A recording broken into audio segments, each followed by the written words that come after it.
Alrighty, welcome back everyone. We just talked about the big games of the weekend. Vanderbilt goes on the road to Alabama, Miami on the road at Florida State.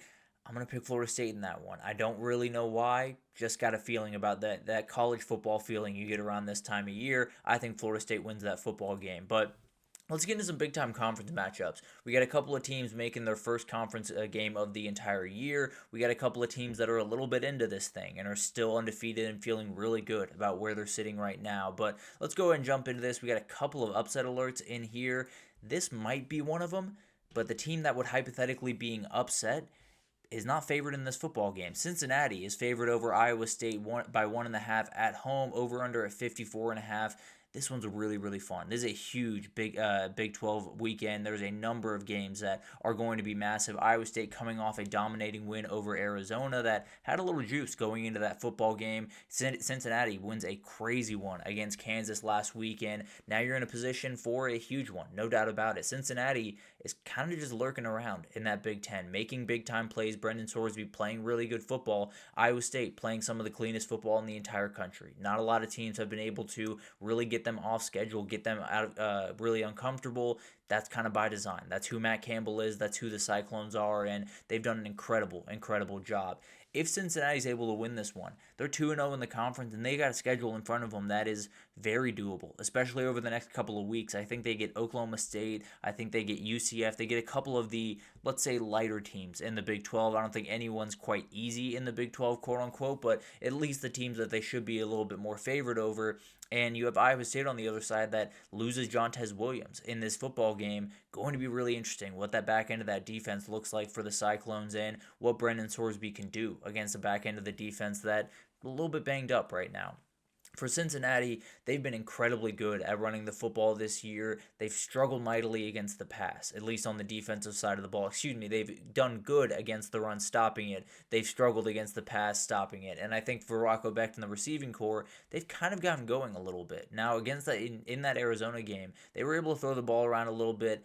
That being said, they want to do work on the ground. That's the way they are. That's the way they go about business. Carson Hansen is one of the better football players on that team. So you're going to have to find a way to run the football if you're Iowa State. If you're Cincinnati, lean on Dante Corleone and that front seven, because if you find a way to slow this run game down, there's going to be an opening to win this game at home. I think this is going to be really interesting. I think both teams are going to be able to throw the ball pretty consistently in this football game. I think Cincinnati gets this one done. I think a lot of people are going to be looking up at the end of this weekend trying to figure out what these conferences look like. Results like this are not going to make it a whole lot easier. I think Cincinnati finds a way to win 27-24 at home. Maybe the biggest upset spot of the entire weekend. Number 9 Texas goes on the road to Florida. Texas favored by 6.5 in this game, over under at 41.5. This one's really interesting. You got two quarterbacks coming in that have played bad football. I think they would tell you that as of right now. Two very talented kids, Arch Manning and DJ Lagway, but they haven't been playing the level of football that they are accustomed to by any means, and it's really slowed down these offenses, slowed down these teams in a lot of ways, and I think everyone understands what's going to happen with Billy Napier at some point this season. When it happens, I don't know. I tend to believe it's going to happen after the 5th game, and I think we all know why that is. But at the end of the day, I think there's going to be an interesting thing that happens here, because you have a Florida team that seems to have a little bit of confidence right now. Now, all of this goes up to a game that obviously is huge for them. It could all be window dressing. We don't know. But it sounds like DJ Lagway has a lot of confidence coming out of the bye. It sounds like he is as healthy as he's been all year and maybe in his entire career at Florida. It sounds like Billy Napier feels really confident in what he sees from DJ Lagway in this offense, so maybe they get it going. Now, the big thing to remember here is it's probably going to rain during this matchup. It looks like it's going to be storming in Gainesville pretty much all day. Hopefully we won't have a lightning delay. Hopefully we won't have anything like that, but there is going to be some rain here. Do these quarterbacks even get a chance to get off the ground, and who can handle some of that craziness that we could encounter? Whose run game can step up to the challenge? Because Florida has not leaned on that run game very much. Texas really has. Hasn't necessarily yielded great results for them, but they've leaned on the run game a number of times throughout the season. Florida's kind of shied away from the run game in a lot of ways, and it's not necessarily Billy Napier's comfort zone without Jacoby Jackson in this game. Jaden Ball is going to have to be huge one way or another. It's going to be really interesting to see how they approach this football game and how much the weather really does play into it, because Arch Manning looked better against Sam Houston State. He now goes on the road to a really tough defense that, especially in the rain, if he makes a couple of mistakes, they could be going the other way for 6. And then this game totally changes. The fan base gets really into it, because I do think there's a reality here. If Texas jumps out to a 14-0 lead, a 17-0 lead, I think you might see a team and a fan base, I don't want to say roll over, I just think they're kind of done. I think they're tired. I think they understand what the reality of this situation is. I think they know their coach is out one way or another by the end of the year.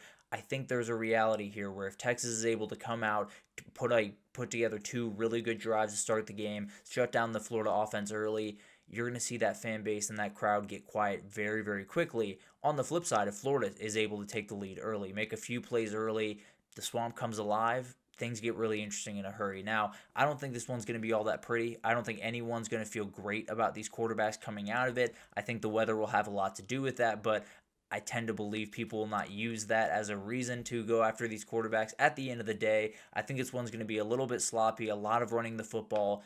I just don't see Florida being able to get the run going. Even with Jaden Ball, even with how good he has been this year, I think they're going to have a really hard time against this Texas front 7. I think Texas wins this one 24-13. I don't think it's pretty. I don't think it's really fun to watch all that much. I think Texas finds a way to win in what's probably going to be some pretty sloppy conditions down there in Gainesville.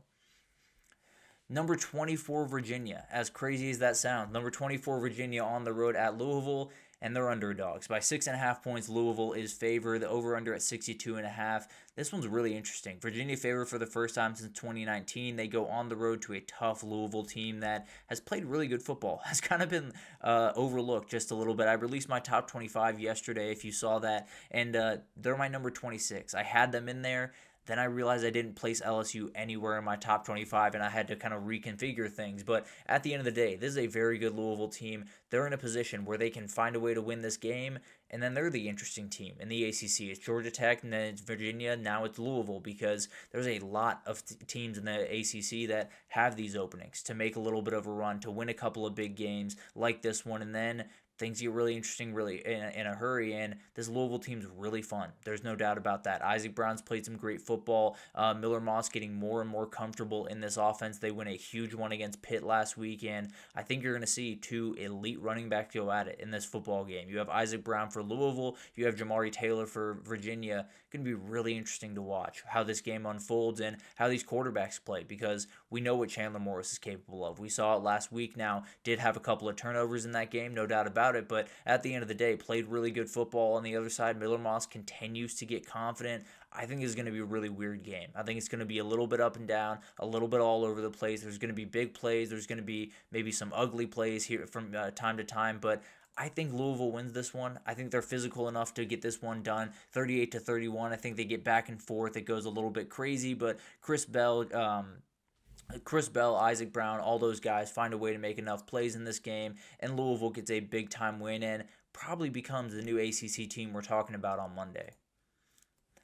Texas Tech goes on the road to Houston. This is a very interesting game to me, because you have a Texas Tech team that comes in with a lot of confidence, as they should. They've played about as good of football as just about anyone in the country. You have a Houston team kind of limping in after barely sneaking away from an Oregon State team that is not necessarily great right now. That's probably the nicest way I can put it. At the end of the day, they both walk in here 4-0, and they feel really, really confident. Houston's starting their Big 12 schedule. Obviously, Texas Tech had that huge win against Utah a couple of weeks ago. This is going to be really interesting. Barrett Morton comes back for Texas Tech as the quarterback. The question is, how healthy is he? Because it is a true problem. It is a true neck problem, and the question is he fully healthy? Is he where he needs to be? Is he still kind of nursing that thing? Now, the bigger question is, how close to 100 would he have to be on the field? Because we all saw what Will Hammond did a week ago. So are they comfortable enough to say, we're going on the road to a Houston team that could give us trouble,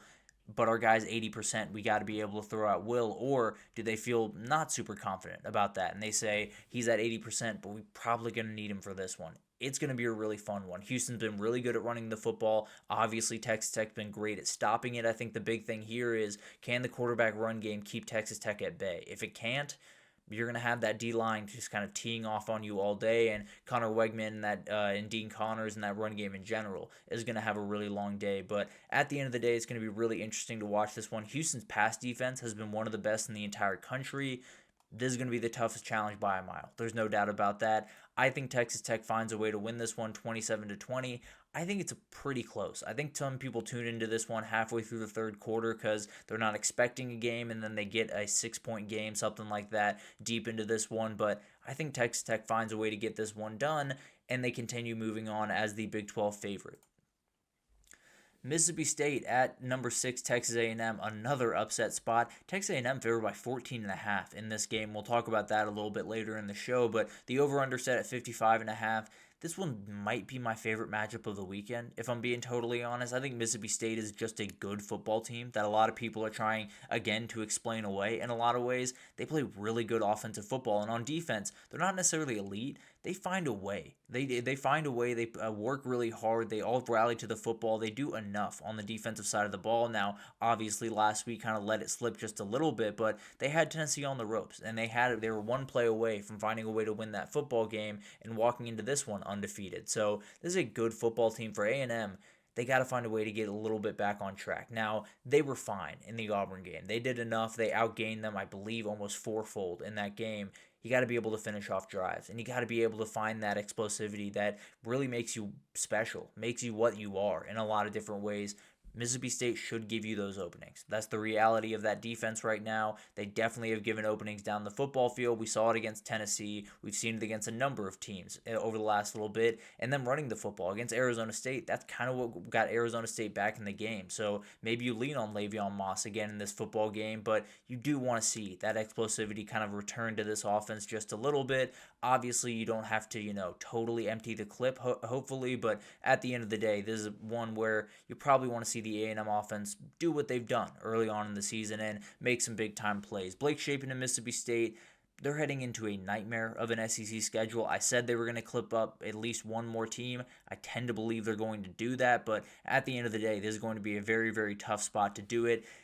And the reality is this could be a good football team at the end of the year that has 5 wins because they're going into a nightmare of a schedule. I don't know how many wins are in there. This one probably going to be tough to find a way to get. But at the end of the day, they're playing with house money. They got a lot of juice going into this game. A&M, they've always found a way to kind of screw up these moments. So this is definitely a weird one. I think both teams are in a very good position.